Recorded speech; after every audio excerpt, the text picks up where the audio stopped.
Hello guys, this is Nirmal Gupta. Welcome back to my YouTube channel. Guys, आज हम tense की series में simple future tense discuss करेंगे और हम ऑलरेडी प्रेजेंट के 4 वीडियोस और पास्ट के भी ऑल काइंड्स 4 वीडियोस हम ऑलरेडी अपलोड कर चुके हैं। तो स्टार्ट करते हैं simple future tense.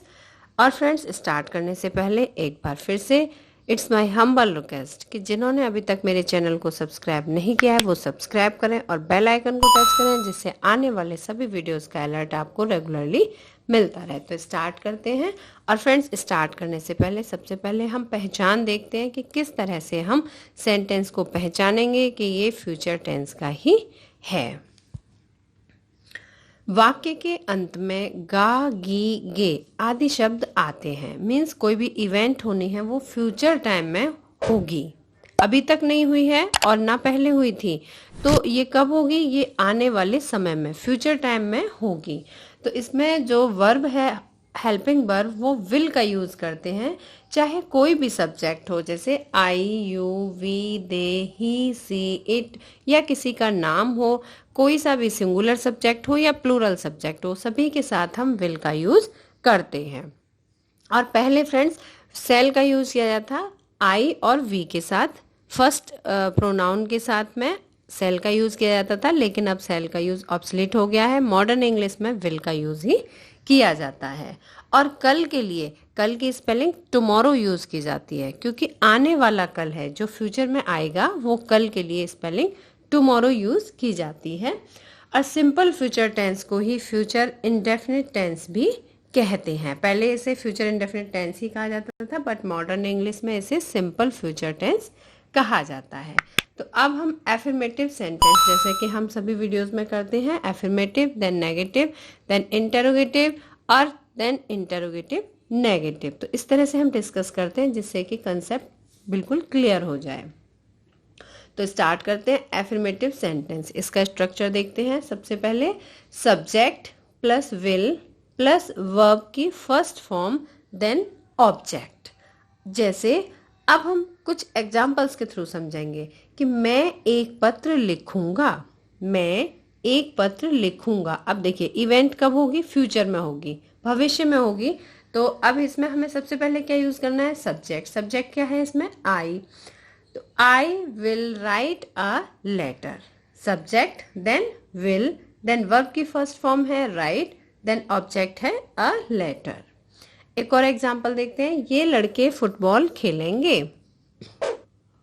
These boys, ये लड़के, ये के लिए these boys will play football. I hope कि आपको एफर्मेटिव सेंटेंस समझ में आ गया होगा। इस तरह से आप कुछ और भी सोचकर सेंटेंस मेकिंग कर सकते हैं। अब हम पढ़ेंगे नेगेटिव सेंटेंस। हमें स्ट्रक्चर ध्यान में रखना है। केवल इसमें विल के साथ नॉट का यूज किया जाता है। तो इसका स्ट्रक्चर है subject plus will not then verb की first form then object. Example देखते हैं।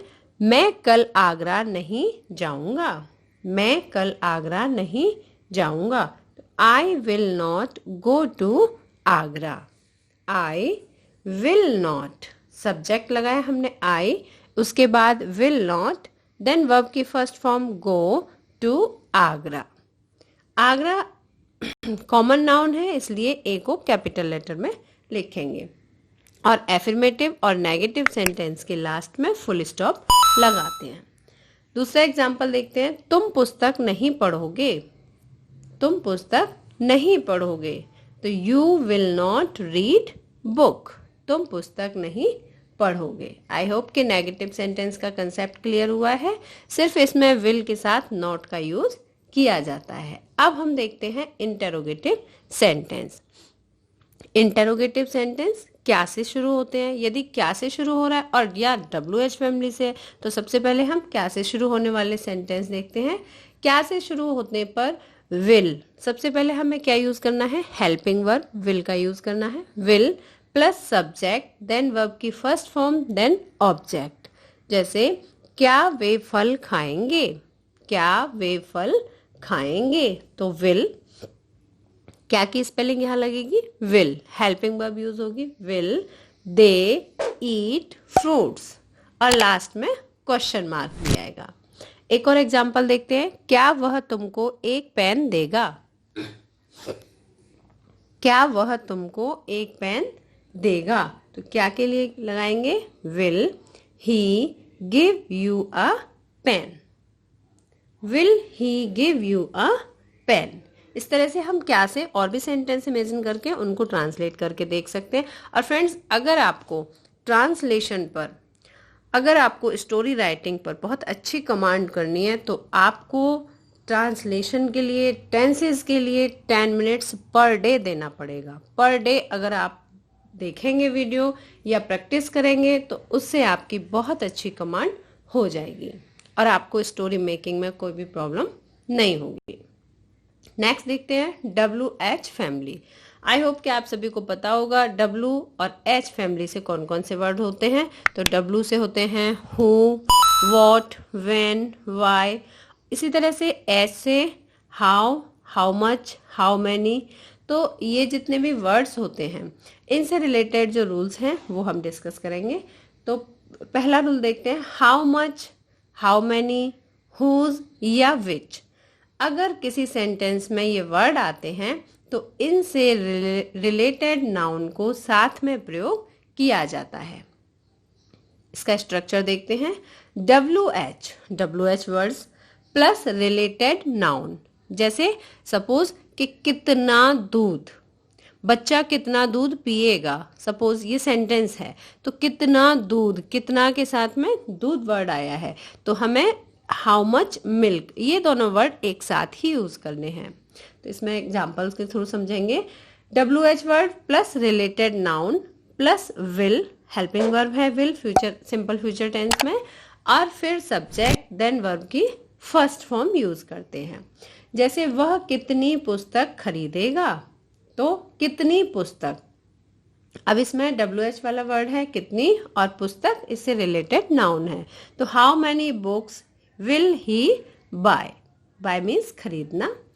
सीता कल कौन सा गाना गाएगी, देखिए इसमें कौन सा वर्ड यूज हुआ है तो विच सॉन्ग, विच से कौन सा के साथ शब्द आया है इसमें, गाना, नाउन है गाना। तो which song will Sita sing tomorrow, देखिए वर्ब की फर्स्ट फॉर्म यूज की जा रही है और कल के लिए स्पेलिंग टुमारो यूज की जा रही है। तो which song will Sita sing tomorrow. अब हम रूल देखते हैं who. When say who means होता है कौन, and who always works as subject. किसी भी सेंटेंस में अगर हु का यूज किया जाता है तो हु हमेशा कर्ता के रूप में कार्य करता है।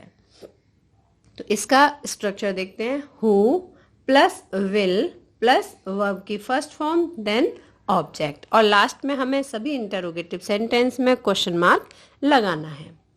तुम्हें कल कौन पढ़ाएगा, अब इसमें देखिए जो सब्जेक्ट है वो क्या है, कौन। कौन, तुम्हें कल कौन पढ़ाएगा, तो who will teach you tomorrow. सबसे पहले हम हु की, कौन की स्पेलिंग लिखेंगे who, then helping verb will, then verb की फर्स्ट फॉर्म देन ऑब्जेक्ट, और कल के लिए हम स्पेलिंग यूज करेंगे टुमारो। तो who will teach you tomorrow. अब हम देखते हैं इंटेरोगेटिव नेगेटिव सेंटेंसेस। इंटेरोगेटिव भी हो मीन्स प्रश्नवाचक हो, और नेगेटिव मीन्स नकारात्मक, मीन्स किसी सेंटेंस में प्रश्न भी पूछा जा रहा है और नहीं में भी बताया जा रहा है। तो हम इस तरह के सेंटेंस कैसे यूज करेंगे, इंटेरोगेटिव नेगेटिव सेंटेंस में सब्जेक्ट के बाद नॉट लगा देते हैं। क्या रूल है इसका कि सब्जेक्ट के बाद नॉट लगा देते हैं। और फ्रेंड्स, जो एफर्मेटिव होते हैं वो सकारात्मक होते हैं, हाँ में, कोई बात हाँ में कही जा रही है। अगर नेगेटिव होता है तो कोई भी बात नहीं में, और इंटरोगेटिव है तो कोई प्रश्न पूछा जा रहा है, और अगर इंटरोगेटिव नेगेटिव है तो प्रश्न पूछा जा रहा है लेकिन उसका आंसर भी नहीं में दिया जा रहा है। तो अब हम इसका एग्जाम्पल देखते हैं।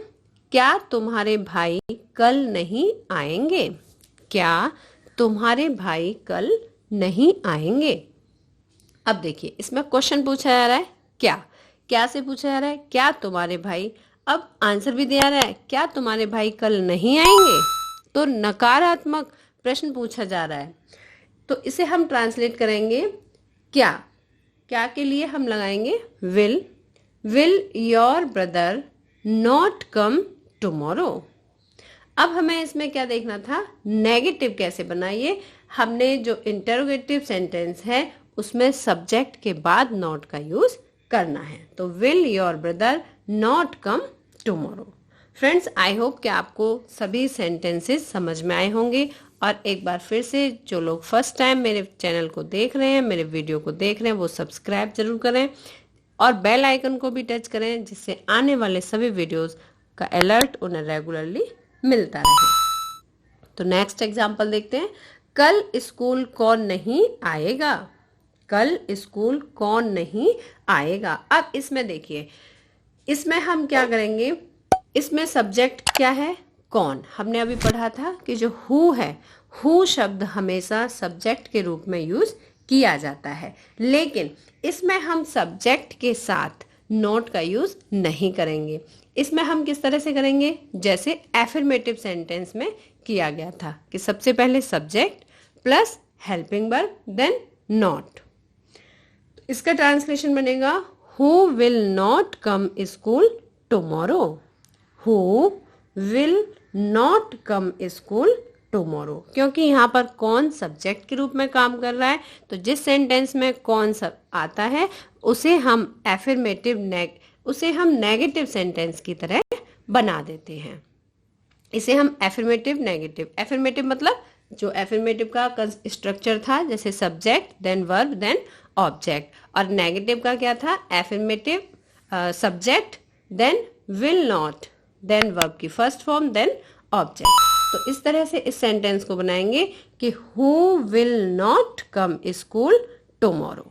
टुमारो आने वाले कल के लिए हम टुमारो वर्ड का यूज करते हैं। इस टेंस में हम यस्टरडे वर्ड का यूज बिल्कुल भी नहीं करते, क्योंकि यस्टरडे मीन्स बीता हुआ कल होता है और टुमारो मीन्स आने वाला कल। क्योंकि हम इसमें फ्यूचर की बातें करेंगे, फ्यूचर इवेंट डिस्कस किया जाता है, तो इसलिए इसमें कल की स्पेलिंग टुमारो यूज की जाती है। आई होप कि ये वीडियो आपको पूरी तरह से समझ में आ गया होगा। तो मिलते हैं नेक्स्ट फ्यूचर कॉन्टिन्यूअस टेंस के साथ। Till then, bye bye, good luck to all of you.